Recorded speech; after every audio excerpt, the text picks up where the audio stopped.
Right, so far on this channel I've spoken about the MIM course, how it has benefited me and everything that I know about this course.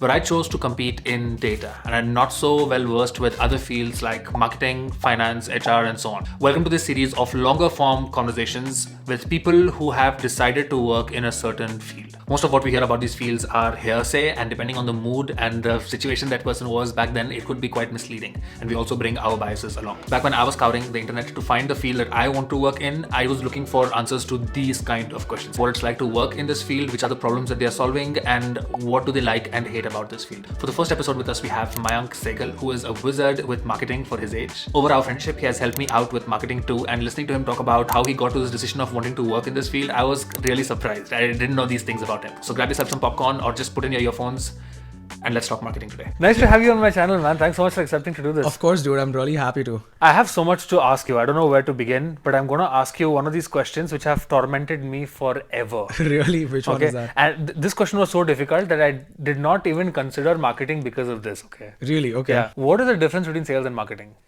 Oh, man. Okay. Sales is when you approach a girl at a bar. The way your approach is, that is sales. Okay. Marketing is the reason she says yes to go out on a date with you. That's the difference between sales and marketing.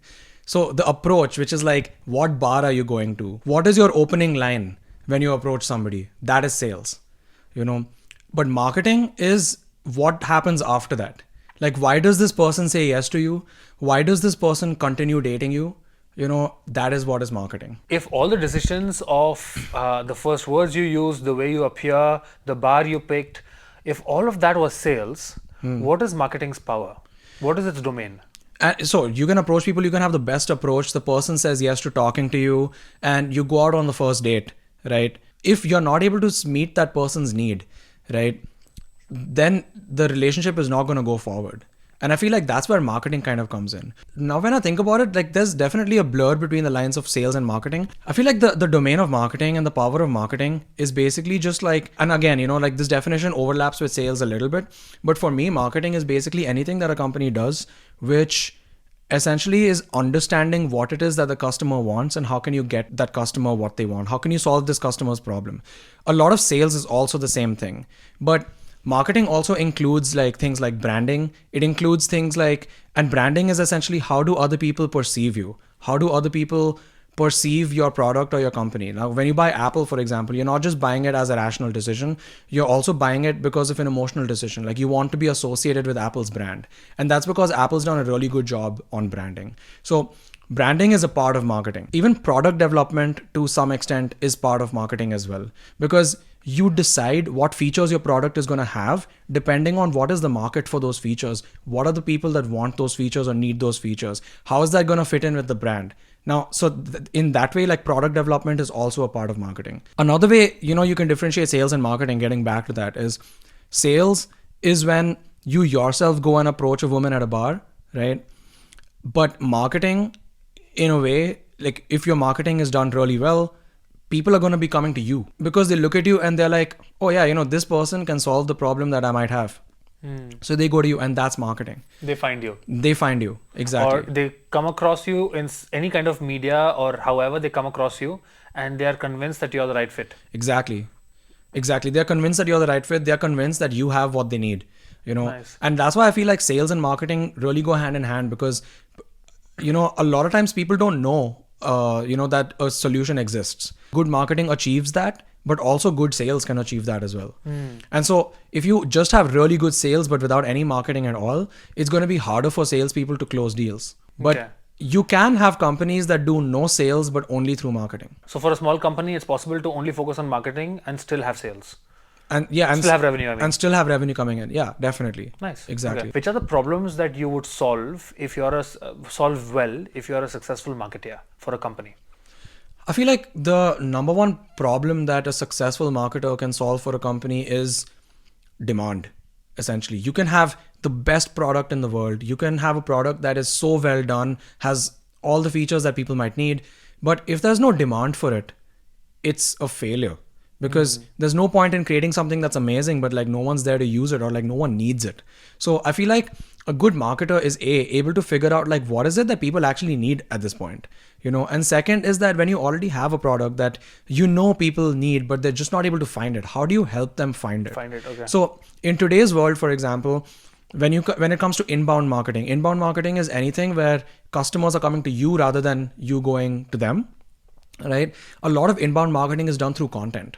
Skillshare is a company that does content but through influencer partnerships.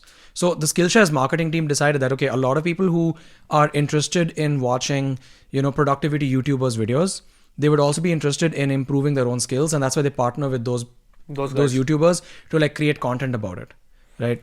And that's inbound content essentially. So the marketing team decided that, which is the direction to take to make sure that we have more inbound traffic. Yeah, exactly. So that's one way inbound, right? Another way of inbound is essentially also this paid marketing, and then there's like organic marketing. Paid is like, when you do partnerships or when you do advertising. Organic, I don't know if you've heard of this company called Moment Lenses for the iPhone. Yeah. Right? They are a really great case study of like organic content. So they basically created a YouTube channel which now has more than 500,000 subscribers. And that YouTube channel with those many subscribers is created by this company, right? And so people find those videos from that channel, and that's how they come across this company, and that's how they may eventually turn into a customer. Yeah, I've not thought about it like this, but I came across YouTube as well because they partnered with one of my favorite YouTubers. Yep. And those guys used this, and I was like, what is this? Then I went to their website. And at 500,000, if a Canadian/American company is able to convince an Indian halfway across the globe with 500k subscribers, that's some crazy marketing. Yeah, I mean, inbound marketing, exactly. Like inbound and content marketing has like huge potential today, particularly because there's so much noise on the internet.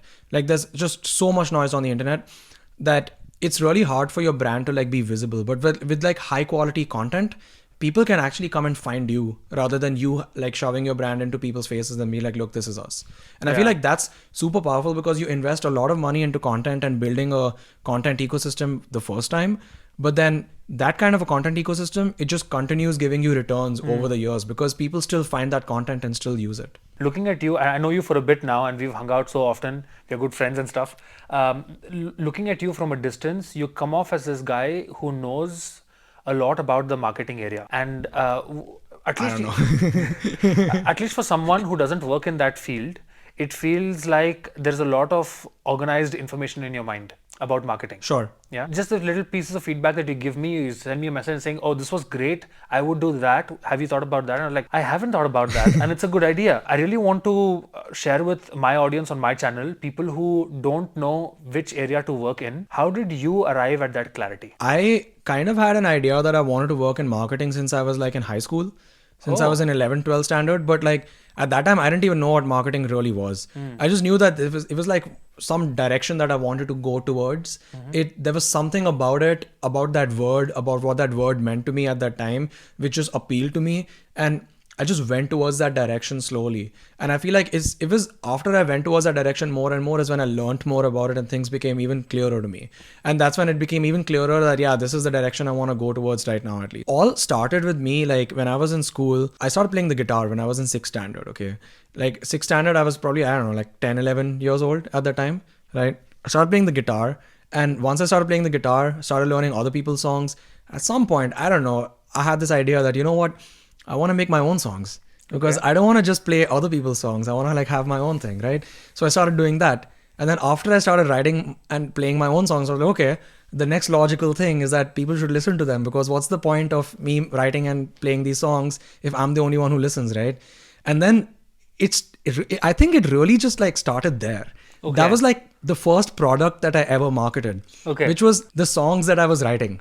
It was no one telling you that there is this whole field called marketing? No. It was you. Okay. That's very interesting. Yeah, it was me like, okay, I started playing the guitar. I started writing songs. I have these songs. Now I want people to listen to them.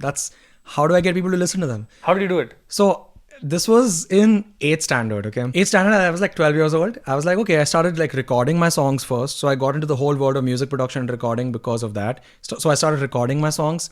And once I started recording them, I had like MP3 files of my songs. I'm like, okay, this is something that I have. I want people to listen to it. What now? Right? And then I just searched on the internet and I found this website called SoundCloud. Right? So I started uploading my songs on SoundCloud. I was like, okay, some people see my songs directly on SoundCloud. And many people found it online? Not through SoundCloud directly. But then the next thing was Facebook was also just starting at that time. I think I've been on Facebook since I was in 7th standard, I think. So like Facebook was starting at the time. I was like, okay, put two and two together. I have an audience. I mean, people who I was connected with on Facebook, right? And I have my songs on SoundCloud. Started posting my stuff on Facebook, and then some people listened to it. I was like, okay, there you go. That's a little bit. Then I started creating then after that, I was like, okay, next logical step, I should make a Facebook fan page. Okay. Because I understood at that time that my personal profile on Facebook was like, people were only connected to me who I was connected to, but a fan page opens me up to like a broader audience, right? So I remember being super excited at that time, and in 9th standard, I think, I was like, oh yeah, I have like 220 people liking my fan page. I was like, that's huge, dude, for a 9th standard kid. Yeah, I was like, wow, okay, this is great. And so I feel like my journey with marketing kind of really just like started there. Like that, nice. That's how it started. So after I started making songs, I was like, okay, then I learned, through watching YouTube videos at that time and stuff. I was like, okay, you know what? I feel like if I made videos for these songs, it would reach even more people, because I had this hunch that people liked watching videos more than just listening to music, So you made music videos? So then I started making music videos, Damn. right? So then I started like, okay, playing the guitar, singing, just like this, but like had a camera in front of me. So that's how I got into video making. Then the next logical step was, okay, how do I get people to watch these videos? So the same thing started again. For me, marketing really kind of started there. At that time, I didn't even know I was doing marketing. But that's what I was doing. And once I started making YouTube videos, then I started working as a freelance video editor for an ad agency, which was near my college. And that's when I got a little bit deeper into it, because that ad agency had clients and that those clients wanted videos to be made. Like it was mostly like resorts, homestays, even like the Udupi tourism department, for example. I made one video for them. The clients had requirements and I was just executing on the video itself.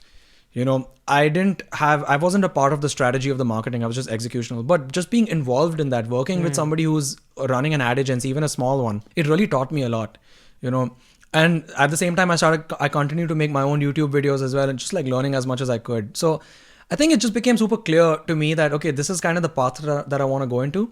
But I feel like because I didn't have like a fully formed idea of what exactly it meant to work in marketing, what exactly it meant to study marketing. And at the same time, I also had a really strong and deep interest in technology, which I still do even now. I decided to go to computer science for my undergrad. Right. This Udupi thing and the ad agency and stuff, all of this happened during your engineering school, right? Yeah. So you've been playing with it in the side, enjoying working in that area. Yeah.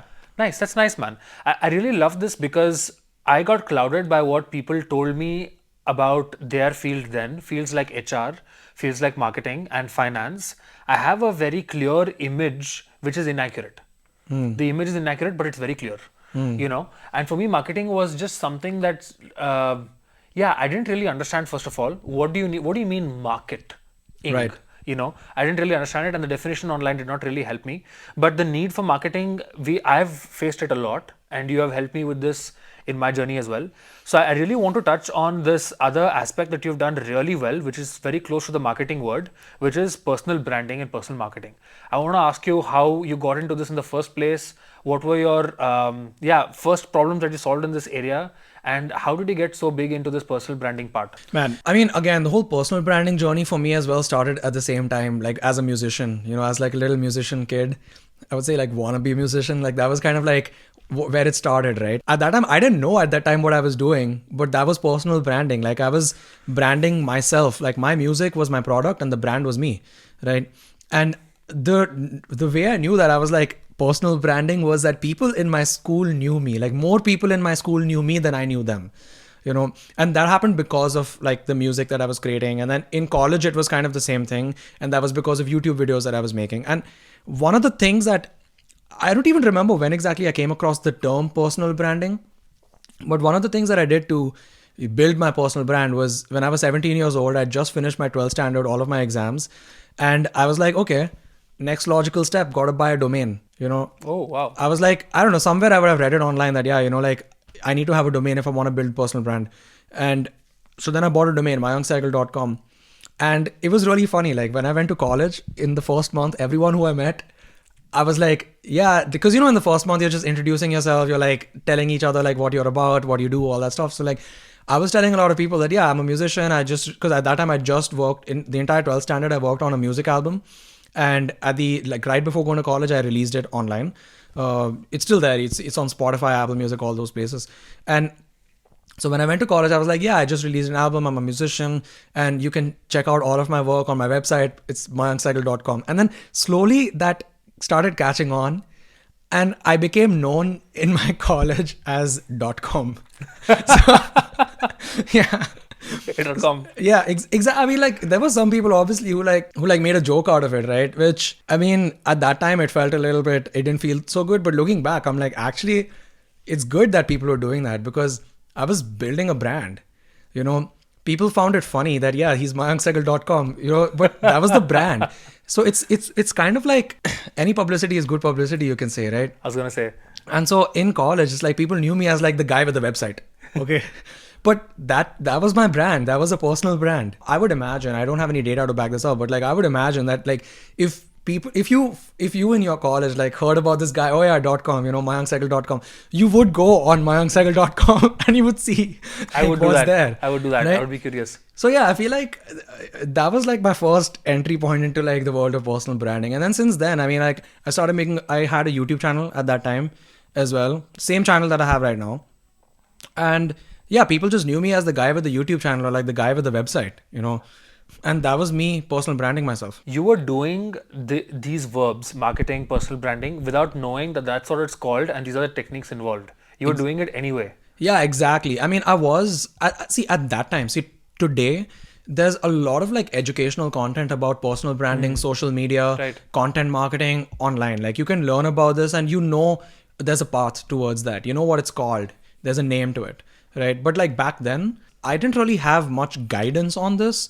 The only guidance that I pretty much had was like just looking at other people online doing it. You didn't have any friends who are also doing this? No. How the hell did you persist, man? Like continuing to make music, starting to make video, buying a domain. I had a lot of free time myself too, huh? But I think I did watch a lot of TV as a child. I did go out a lot. But looks like all the things that you just said takes a lot of work. How did you persist? I had one friend who was into music production, and he was a rapper as well. So that was cool. Collaborating with him once in a while was cool. Besides him, yeah, it's true. I didn't really have any other people around me who were doing the same things. You know, I was the only guy I knew who had a website, or like whose email ID was like mayank@mayanksehgal.com. You know, like I was like 17 years old in Bangalore, man. Like I think the one thing that I benefited really greatly from is the internet. I don't know how I got into it, but I was a part of like many different communities online. There were forums that I used to go through, look at discussions among different people online. Also, like I was watching YouTube as well back then. And I think like that just motivated me more and more. Just like, I remember, so there were like, it again started with like the music thing. I used to see other independent musicians, like other kids my age or like a little bit older, who like were not super famous or anything. They were just other like kids like me. On SoundCloud you found them? On or? SoundCloud, on YouTube, you know, different places like that. And I was like, yo, if they can do it, I can do it, you know. Right. And even if I wasn't directly interacting with them, just like seeing what they were doing. Seeing, for example, one of these independent musicians I know from the US, he had his email ID was this. I was like, yo, I want that. So then I got it. Nice. You know, so I think for me, my inspirations to do all these things from that age, it just really came from the internet for the most part. Like, I didn't really have many people around me who were doing the same kinds of things. Now that you say all these things, it kind of seems almost obvious that you would pick this area of work. I want to spend some time around your decision around wanting to go to HEC and to study what you studied over there. Can you throw some light over there, why you came for the summer school and that part of the journey? Yeah, 100%. Like the whole HEC thing also kind of just happened, I don't know, by accident, you can say. So I knew going into college, going to Manipal for computer science, that I was like, okay, I don't really want to work as an engineer. I was more or less clear about that from my first year itself. The reason I chose it was because I didn't know any other clear path, right? And since I already had, a strong interest in technology, I was like, okay, let's just do this, because it's not going to hurt me to have like a degree in computer science, right? I mean, like, I think that's always going to be an asset anywhere I go. So that's why I did that.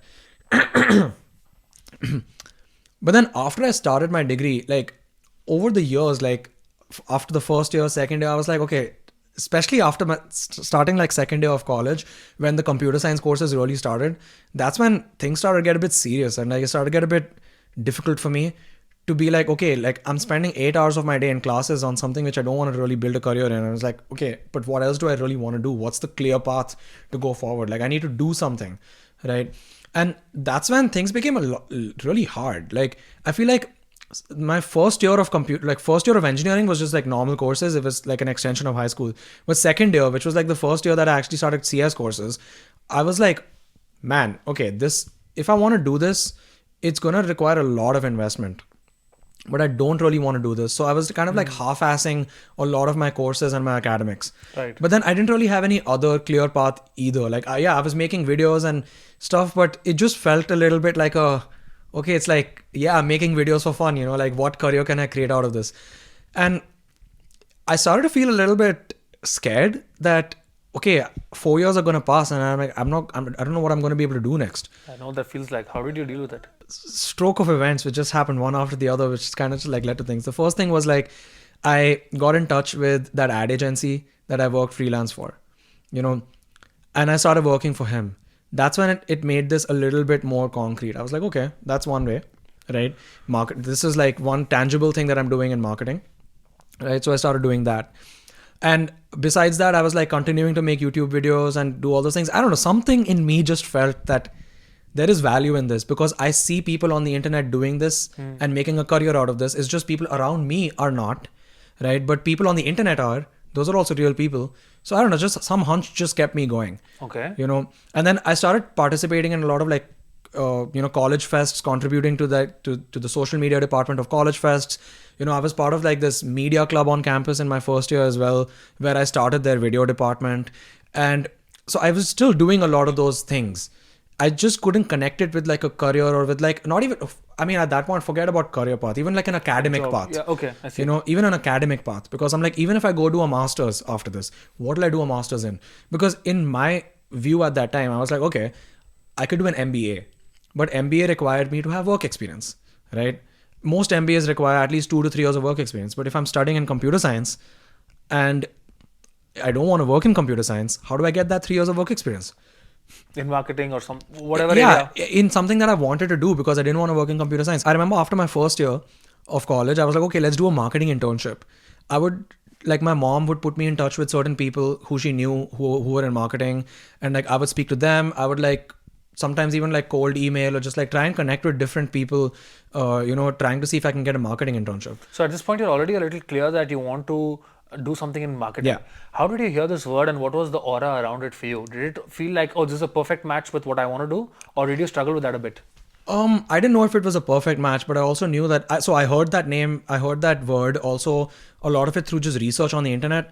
But also I think just maybe speaking with people who were family friends and speaking with, my mom helped me a little bit with that because, she had a bunch of friends who were working in marketing, and so she also connected me with them so I could have conversations with people and stuff. So I kind of like had, some idea, right? Right.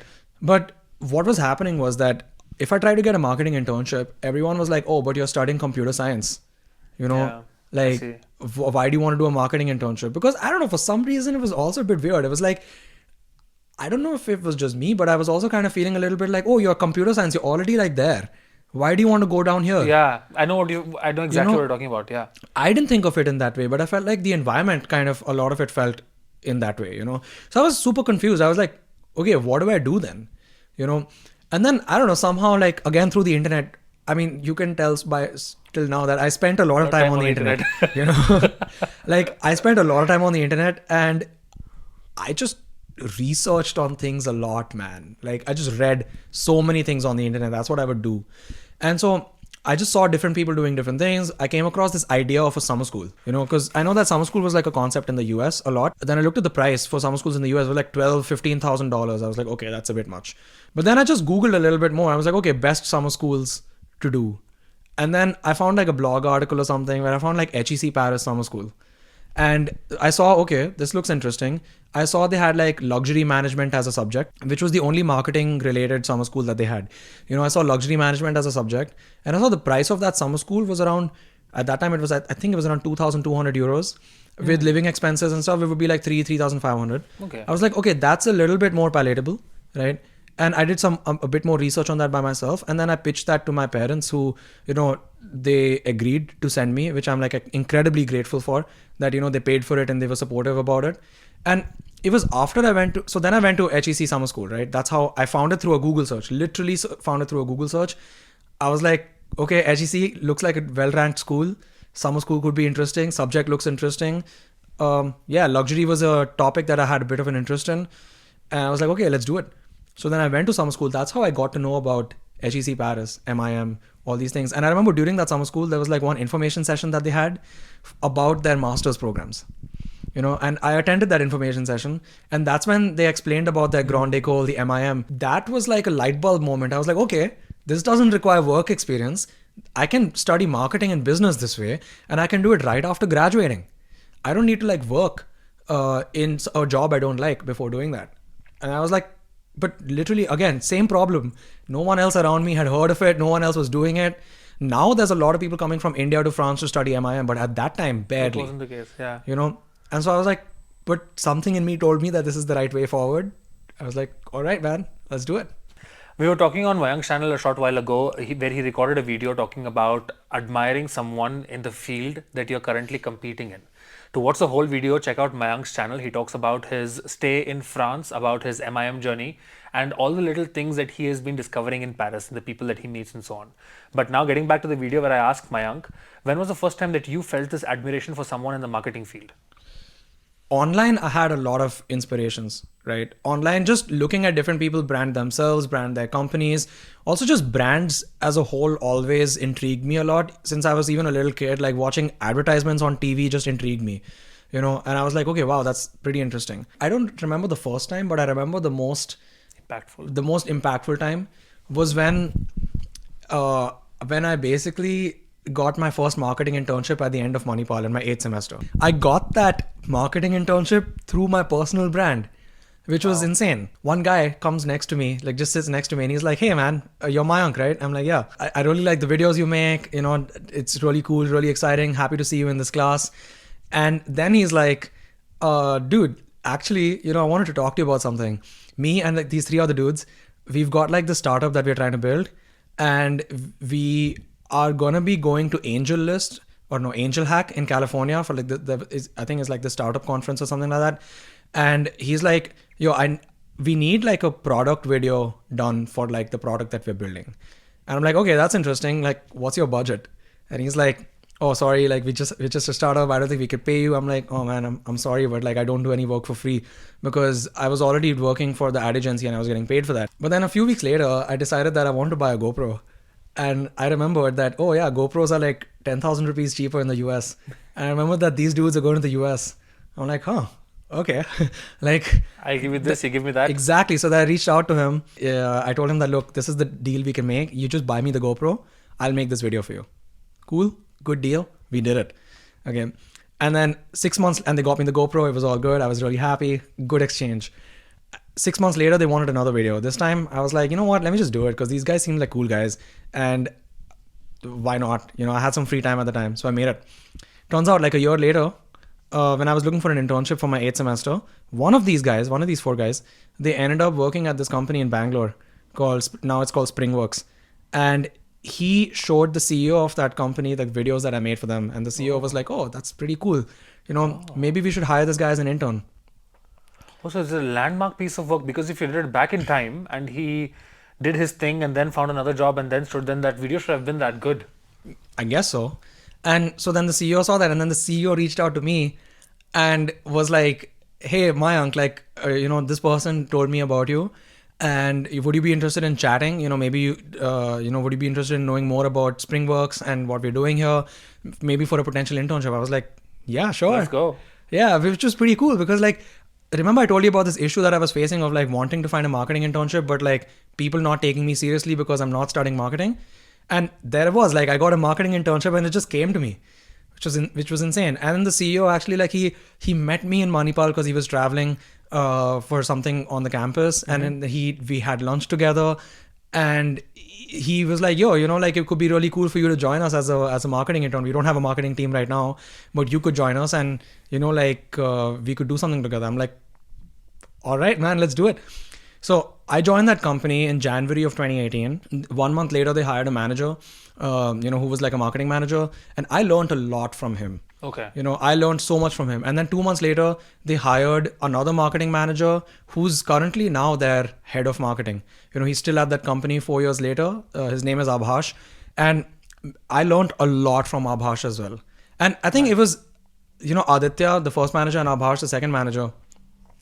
It was both of them that really showed me that, yeah, man, like marketing. It's the whole thing. It's a whole thing. Like I could make a career in this field. It was the first time when I looked at somebody and I was like, I want to be like that.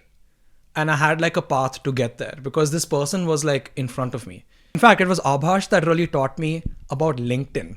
Okay. He was the one who taught me this tactic to use if I want to join a company, where just like connect with all of their team members, start engaging with their posts, make sure that everyone knows what your name is. Yeah. And he taught me that.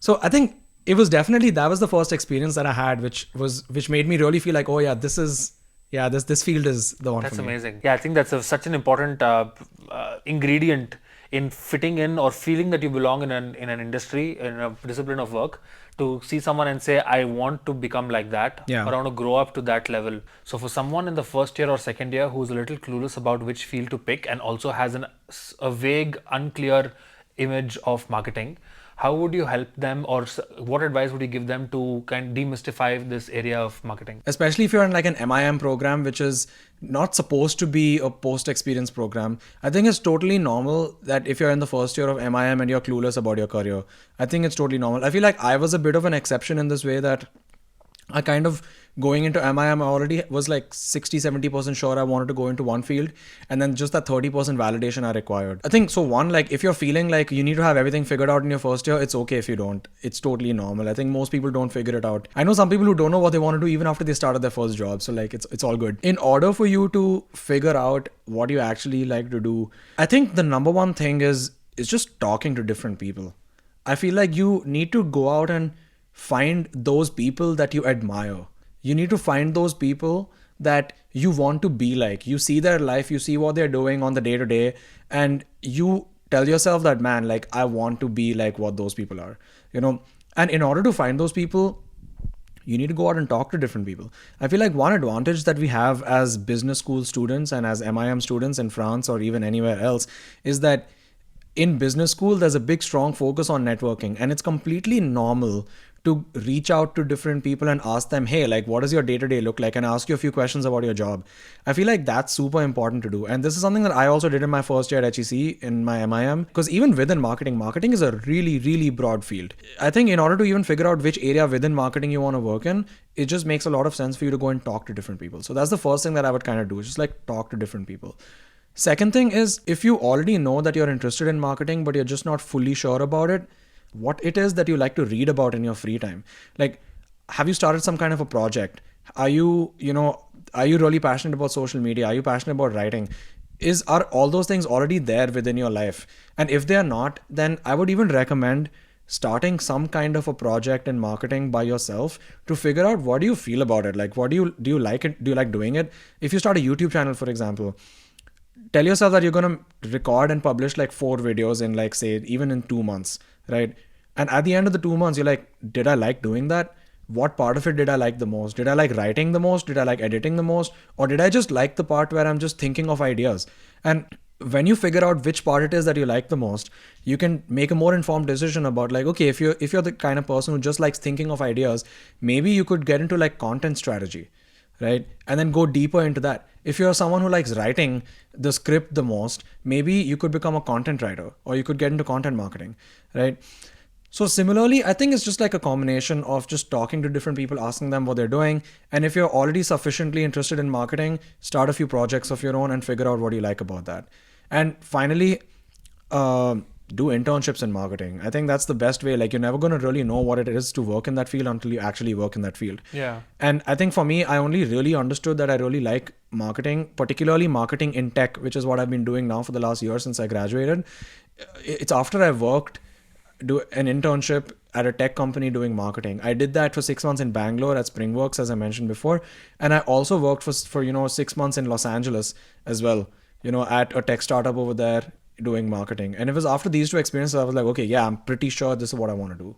Yeah, I'm really happy to hear your experience that it has kind of it has been collinear, that the internship added value to this and so on. The fact that everything was kind of collinear, it's a bit like looking back. It's like, I don't know, I think Steve Jobs said this, right? You can always connect the dots looking backward, but you can't connect them looking forward. And at that time, I was just doing what I thought was interesting, what I felt like I should do. If I backtrack 6-7 years of my life, and then if I hear this conversation, I would also conclude that I would like to work in this field. It just so happened that I picked this other stream and I'm enjoying it over there now. But the way you kind of break it down without using jargon words, it's helpful to see, is that creative part something that you want to do for your job? Sure. And then seeing, I'm glad that you're putting it in such a concise way. Yeah, I mean, I think for me, my biggest challenge was kind of this. Like, I knew that I wanted to do something creative. I knew that just doing like a normal office job was not going to satisfy me. And I wanted to do something which is a bit more creative. But at the same time, I didn't want to become an artist, because I think the life of an artist is really, really rich, but it requires a lot of sacrifices, which I don't think I'm willing to make. I wasn't willing to make back then, and I'm still not willing to make at this point. Maybe I will be in the future, but at least right now I'm not, And I found that marketing was like the best in between of, doing something creative while still not living the life of an artist 100%. Yeah, that's a perfect segue into this next part of the video, where I'd like to ask you, what do you like about marketing and what don't you like? So one part is already clear. You like the part that it is part art and part managing that art, and you don't have to come up with it entirely by yourself. What else do you like about this field? I feel like marketing gets a bit of a bad rap about the fact that you're selling something to someone who doesn't need it. You're like promoting things that are not good, or you're basically forcing someone to buy something. I don't look at marketing that way. The way I look at marketing is that I'm helping someone solve a problem that they have. And that way I really I think that's my favorite part of marketing, which is that I'm finding people who have a certain need, who have a certain problem in their lives, and I'm bringing to them a solution for those problems, right? And that it just makes me really happy to be able to do that. And I really do think that any product that you're selling, as a marketer, or any product that you're promoting, it is solving, if it's a successful product, if people are buying it, that means you're solving some problem somewhere. Now, it's up to you as a marketer to figure out which are the problems you want to help people solve, and which are the problems you don't want to help people solve. Like, as an example, for me personally, I would not want to work in marketing for like a cigarette or tobacco company, because that's not a problem I want to help people solve. Even if it's super well paid and the trajectory is good. I would just absolutely not, because I wouldn't feel good about myself to do that, because I myself, I'm not a smoker, and I don't condone that. But on the other hand, if I'm working on a product that's helping, like a B2B product, that's helping someone solve like a sales need that they have, or helping someone build a better business for themselves, that's something that I love the idea of working in, because I'm just helping someone solve this problem. Is there something else of this field where you feel that, this I have to just accept that it's a part and parcel of marketing? I feel like, yeah, there is. There is. I think one thing that's a bit of a challenge in the field of marketing is that things are not always... a lot of things can be very subjective. You might think that something might work, but until you actually go and do it, you don't know if it's going to work or not. Second thing is that marketing is a field where you're basically working on hypotheses. It's like, which is a good thing, but also a challenging thing. It's a good thing because you get to think of really cool ideas and then have a hunch that, okay, this might work, and then try them and see what happens, which is the cool part about it. But it's not something which is like black or white. It's like you can have an idea, it can be the best idea in the world, you do it, but it doesn't work. Honestly, I feel like that kind of applies to anything. I feel like it's the same things we like about something or somebody, and it's the same things that we don't like about it. So, I mean, coming from an engineering background, in engineering, it either works or it doesn't. You either solve the problem or you didn't. Whereas in marketing, a lot of things can be very subjective, a lot of things can be a little blurry, right? And a lot of it, you just go on like gut feeling. And I think a lot of decisions are just made by that. And I think that's true not just in marketing, but I think in business in general. I think people grossly underestimate the power of marketing. I think there are a lot more things which are actually marketing than people realize. A lot of strategy is marketing. Okay. One thing that I've kind of seen in business school, people have a misconception about marketing about, is that marketing is all about social media, creating content, basically that's like promoting things. Sure, that is one aspect of marketing. But marketing is also, as I mentioned before as well in this, during our chat, it's like marketing is also defining the strategy of your business. What are the products that you're going to launch? Where are you going to launch them? Which markets are you going to launch them in? What features are these products going to have? Who are the people that are going to find those features useful? I think that's also marketing. And that's like the overlap between marketing and strategy. And Right. I feel like without that aspect of marketing, You're lost. the business is going to be lost. They're going to be building the best product in the world, but no one to buy it. So segmenting the market and seeing, do we have a need for this, and then feeding back into the product team or the sales team to kind Exactly. of make sure that we are not building a castle in the air that no one wants to live in. Exactly. I see you. And I feel like this is something, the understanding of this, I'm far from an expert in this, but having a basic understanding of this has helped me a lot in my YouTube journey. Right. For example. Yeah. It's because it's like, okay, I might be really good at doing something. I might really enjoy doing something. Like for example, in the past, I used to make a lot of travel vlogs. I used to love making travel vlogs, and it was just something I enjoyed doing a lot. But there were people who were way better at making travel vlogs than me. Yeah, of right? course, yeah. And so that's why my videos didn't really get that many views. But then once I understood that, okay, you know what can I bring, and what do others also need, and what is there a market for? That's when I came across the whole making videos about MIM idea. Strategy marketing 101 then. Exactly. So then I was like, oh yeah, this clicked, like there are people who need this. I can provide this. I did it, and boom, like I got views, I got more subscribers, and that's how it clicked.